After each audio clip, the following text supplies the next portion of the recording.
તો આઈઆરસીટીસી કૌભાંડમાં લાલુ પ્રસાદ યાદવના પરિવારને મોટો ઝટકો લાગ્યો છે। લાલુ પ્રસાદના પરિવાર સામે ચાલશે આઈઆરસીટીસી કૌભાંડનો કેસ।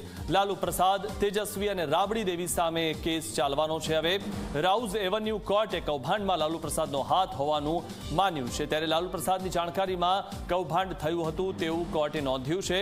લાલુ પ્રસાદ સહિત કુલ 14 લોકો સામે કેસ ચાલશે। લાલુ પ્રસાદે આરોપ માનવાથી ઇનકાર કર્યો। આ કૌભાંડનો કેસ ખોટો છે તેવું રાબડી દેવીએ કીધું। અમે આ કેસનો સામનો કરીશું તેવું લાલુ પ્રસાદે કીધું છે। તો હવે લાલુ પ્રસાદ સામે કેસ ચાલવાનો છે અને આ બાબતે કોર્ટે પણ નોંધ્યું છે। આઈઆરસીટીસી કૌભાંડમાં લાલુ પ્રસાદ યાદવના પરિવારને આ ખૂબ મોટો ઝટકો લાગ્યો છે।